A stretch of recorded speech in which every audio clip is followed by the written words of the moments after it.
and welcome to Lunchtime Politics, reaching you live from our global headquarters here in the nation's commercial nerve center, Lagos. I'm Jeffrey Uzama, bringing you up to speed with the big happenings in the polity and in politics at midday. Let's get to the headlines. Pope Leo, President Bola Tinubu, opposition, political figures, religious leaders outraged over unending bloodbath in Benue State, insisting enough is enough as protesters occupy the streets of Makurdi.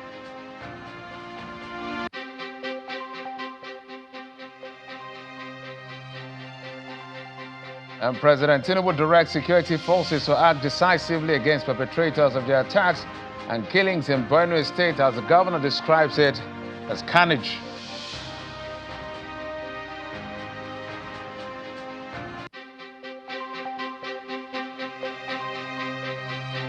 And Petroleum Products Retail Outlet Owners Association of Nigeria, Petron, says Dangote Refinery foray into production or product distribution will cause monopoly and job losses as the refinery focuses its time on enhancing distribution network.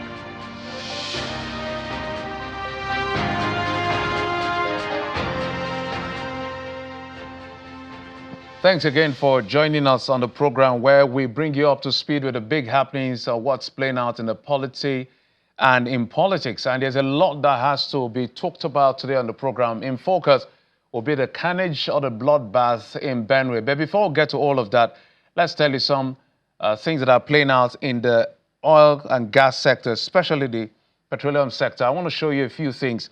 Dangote Refinery has now decided to get into distribution of its product. And as a matter of fact, it has purchased about 4,000 CNG buses for that distribution. So take a look at what Dangote Refinery is up to now, deploying 4,000 CNG tankers. They say it's to enhance distribution network across the country.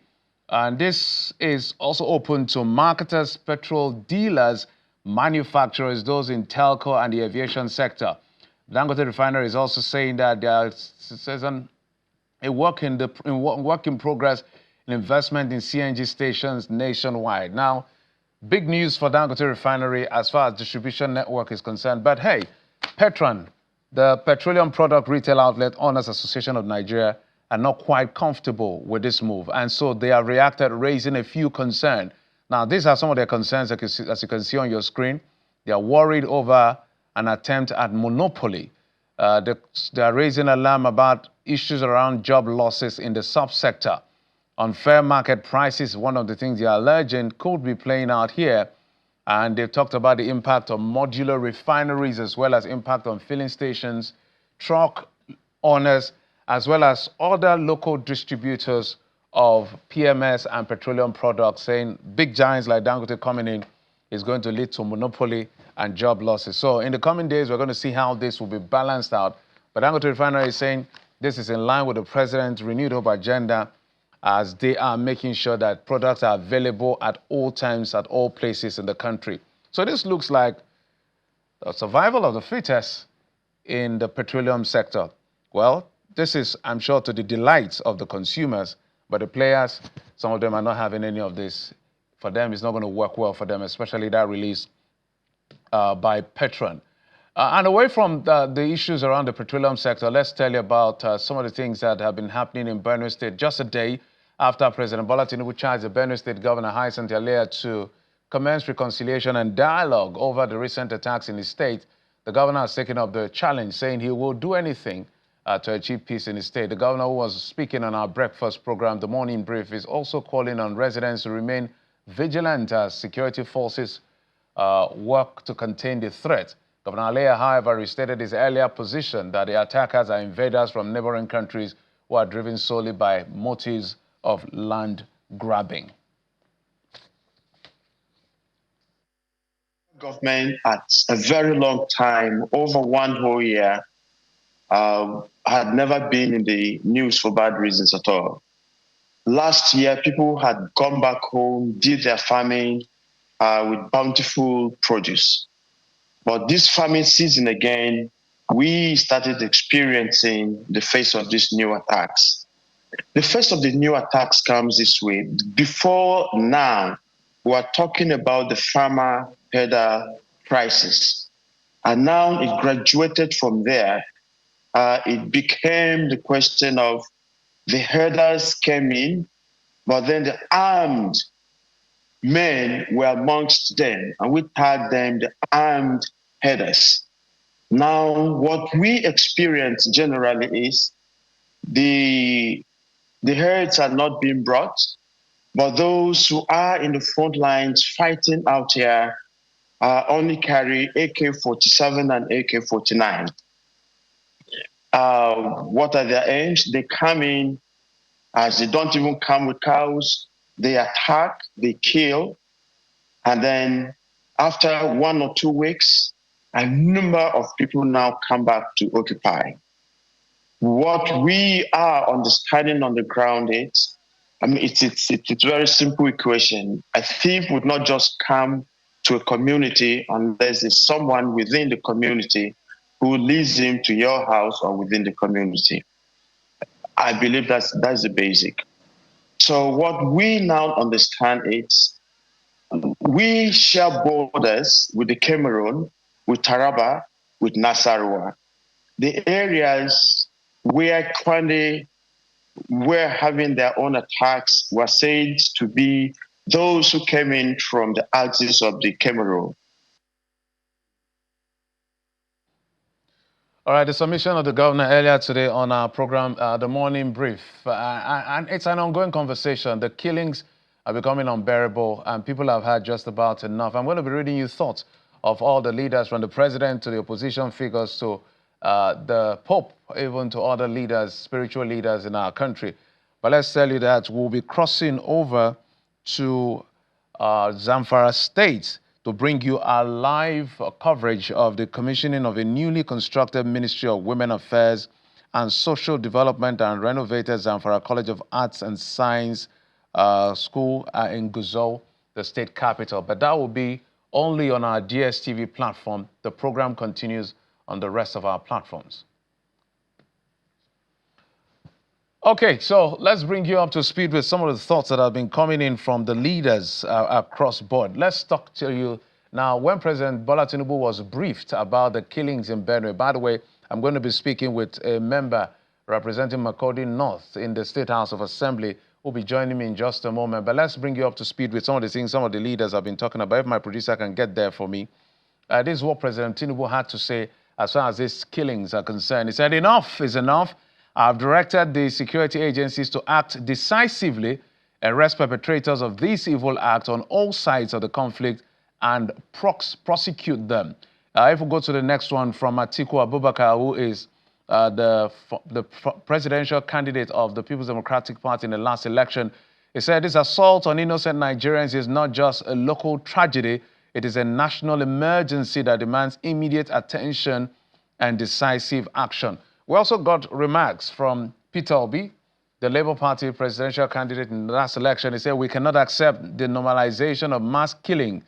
It is intolerable. The primary duty of any government, federal, state, or local, is to protect lives and property. When it repeatedly fails, we must ask, what kind of nation are we bequeathing to our children?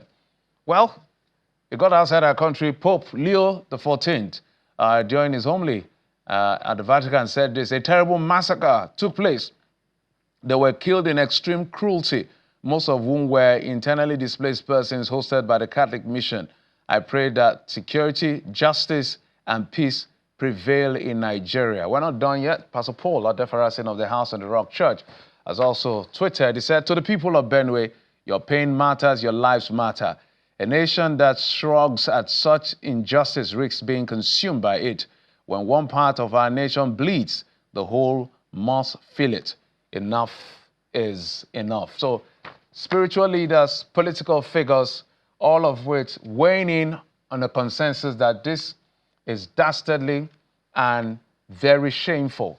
But let's bring you up to speed with what played out. I'm going to show you some videos of yesterday when young people were protesting in Benue State. At some point, they were dispersed by tear gas. So you can see them they were protesting. Well, we did ask the governor why they were dispersed. He said it could be hijacked, so they had to do something. Well, some people have not accepted that explanation, but a lot of young people converged. You can see Very Dark Man, a social critic who is popular on the social media, leading the charge in Benue State, just saying just about enough is enough. Helicopter roving around the area to ensure security of lives and property. I don't know how things escalated to the point where they had to throw tear gas. Some people are saying this is suppression, but the police is saying this is precautionary and preemptive to avoid the escalation of things. But let's take a listen to the people at that protest. 200 people were killed in their sleep. What kind of a thing is this? And Mr. President is quiet. The governor is quiet. These people are not asking for political alphabet. They are just killing people in their sleep. We've been running from our ancestral home to Makodi. Coming to Makodi, people have been running again from Agan to Yellowwater to this place. And the Makodi itself is not safe. The other day it was not back here. Where are we running to? We continue running from these headers. We need to stay alive. We want to just live. Right now, we are pleading for our lives. If the security agencies cannot protect us, they should give us the right to protect ourselves. The governor has already given us all the necessary support, all the logistic, every support we need. And we are not going to disappoint anybody. Just be patient.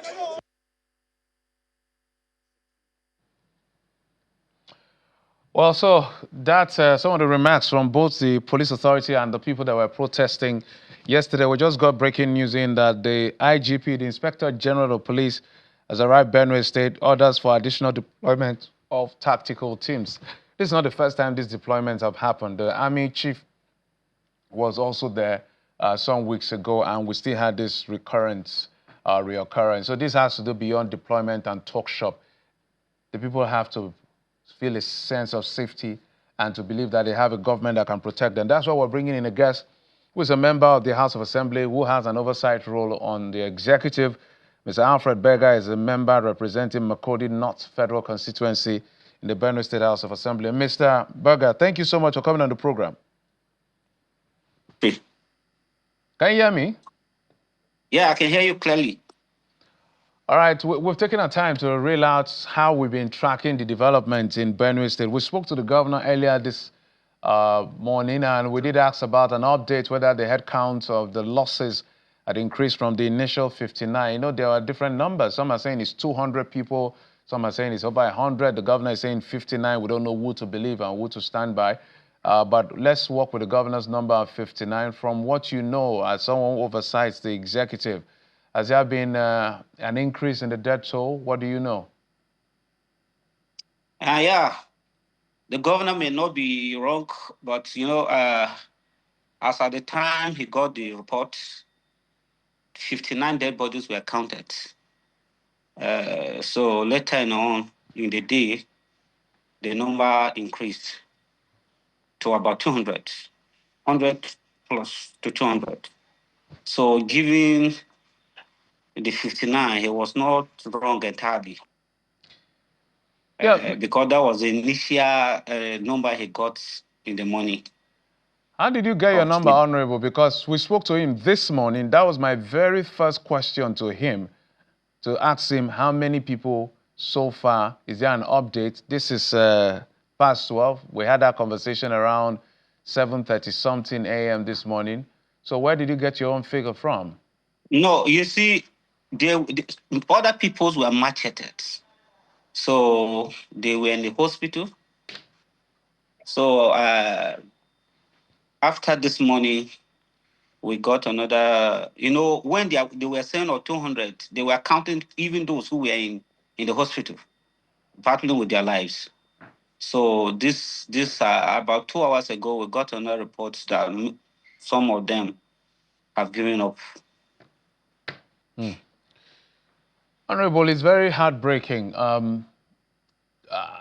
About on June the 3rd or so, when I interviewed the Honorable representing our Federal State constituency, I did say to him in that interview, I said, something has to be done to upscale the value for human life, because our value for human life in our country across board is abysmally low, regrettably. And else, 2, 3 weeks after, months after, we'll be sitting on the table to have the conversation. As though I was predicting the future, less than 3 weeks after, it was even the governor that showed up on the show, and we're still discussing killings in Benue. I'm sure everybody's exhausted, everybody's tired. What exactly, Yes. from where you sit, is the cause of this? Because there's a suspicion that one of the problems here is that misdiagnosis of the problem is what is leading to stalling to finding a final solution. Do you agree? Yeah. The reason for these continual killings is what I would say is totally mm, land grabbing and people trying to forcefully take over our lands. When this government came in, when this government administration of Father Alia came in for the first 1 year to get into two, we had a kind of stability in terms of insecurity, especially where I represent. This Makudi Goma I represent the people of Makudi North, but most of my people lives in Goma. So I am consistently in Goma too. So we have a kind of stability in terms of insecurity. There was kind of relative peace. But you see, what the governor keeps saying is that there are political undertones. Some people feel that maybe he is getting credit for bringing peace. So there shouldn't be peace. And elders had wanted to take over Benue. So if there's a push somewhere, there will be ginger to do more. There will be ginger to do more. Honestly, if you go to my constituency, people will testify that I have tried my own best to make sure that there's a peace. All right, Honorable, it's very, so to just to be able to contain my thought, it's very worrying when we hear things like these killings have political undertone, political coloration, perhaps because the governor has done his bit in ensuring that there's peace as against what was happening in the previous administration where a lot of people were killed at some point. Some people are now in disagreement with his administration and now stoking the fire for instability. We've heard this over and over and over again. We're talking about sponsors or triggers of instability. Why is it hard if people really value their lives and these things are true? If the governor knows this is the case, why is he not calling them out? Why are you guys not pushing him to call them out? No, I didn't get you. There was a break. Okay, I'm There saying was a that break in we've heard this communication. rhetorics about some part of the killing is politically motivated. If you're so certain it's politically motivated, why are we not calling the politicians responsible? Why are we not calling them out? Well, the governor from his own end has mentioned a set of people who are responsible. So sometimes what the information he may get, I will not be privy to get them because I am not the chief security officer. He is the chief security officer. So I feel that if he say anything, he has gotten concrete information. But Jeffrey, let me tell you, a time will come that that even if people are behind this, they will be mentioned. A time will come, and I've got Honorable, my to apologies, my apologies. What time, see, since this governor took over, at different times there has been killings. People are killed. I just told you that 3 weeks ago, I said, let's value human lives a bit better so that we don't go and come back and sit down and discuss people being killed. And 3 weeks after, people are being killed. At what point will it be important to call names? I remember Hope Uzodimma, the governor of Imo State, also said the same thing about politically motivated insecurity in his state. We never got to hear the names. Is it that you politicians are just playing with us, or what exactly is going on here?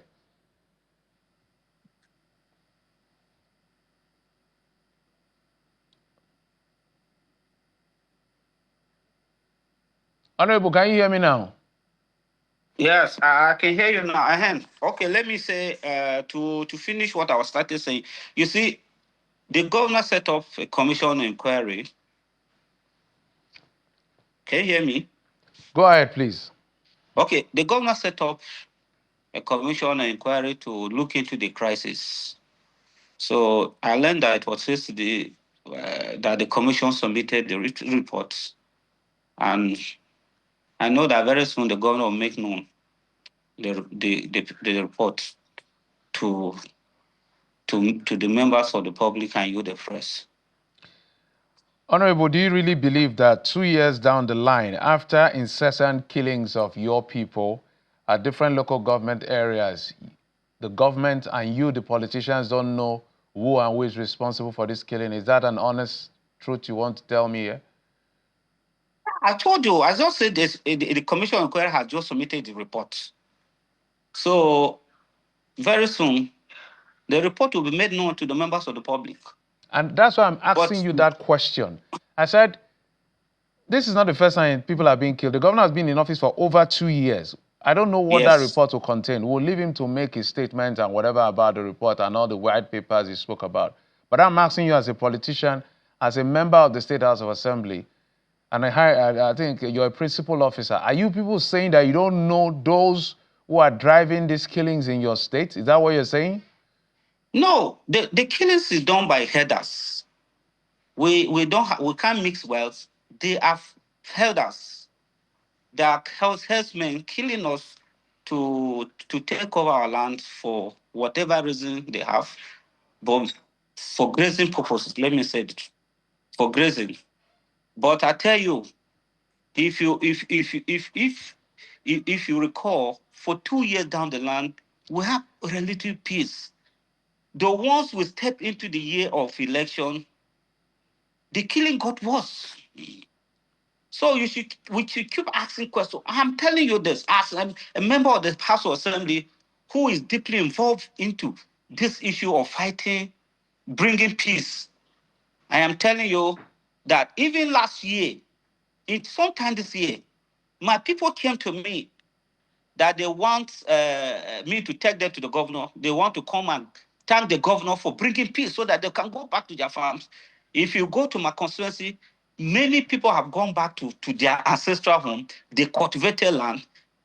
Then, while I was engaging, even the headers, to make sure that we have peace in our community, all of a sudden, I woke up one day and people were gone down in my community.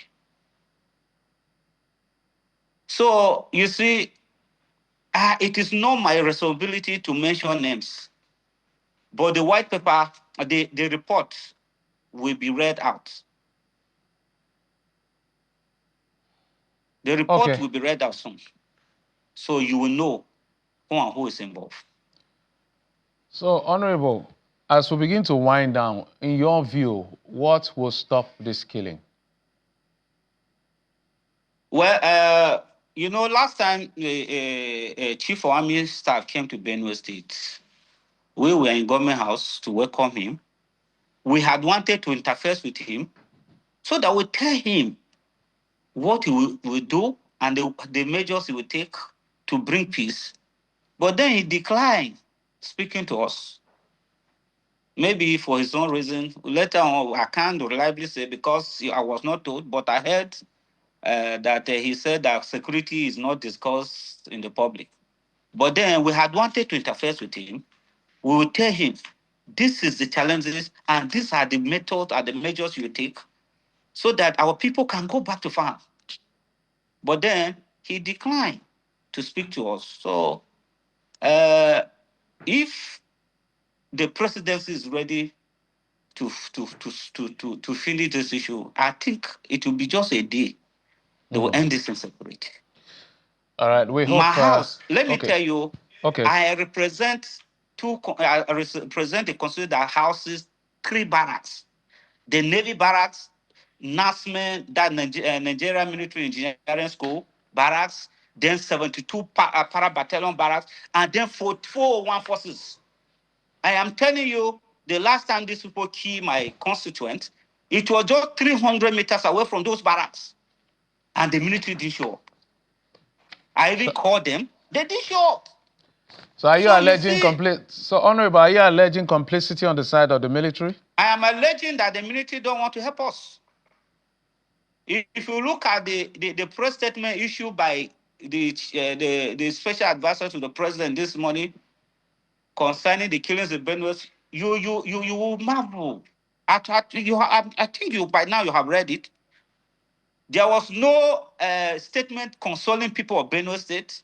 It was blame game from the paragraph 1 to the last paragraph, telling us that we should reconcile with the people killing us. No. That is not how it's supposed to be. That we should reconcile with those killer headers who are killing us. You understand? And you are saying it's a reprisal attack. I represent these people.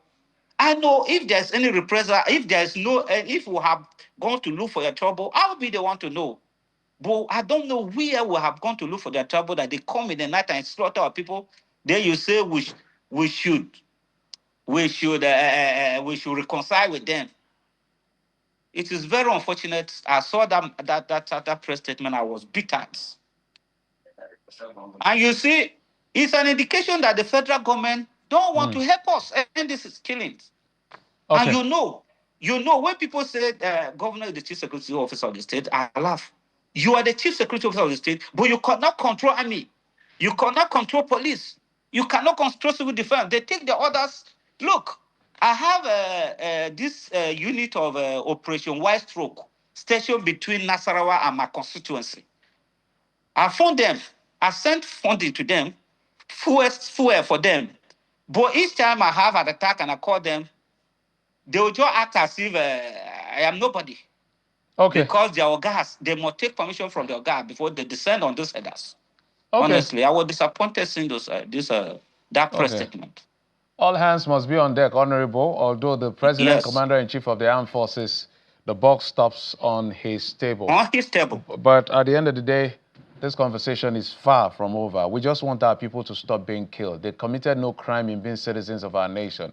And if we've given powers to the political class to protect them, they should be protected. Honorable Alfred Berger, member representing Makurdi North State Constituency in Benue State. Thank you, sir, for coming on the program. I appreciate it. You're welcome, Jeffrey.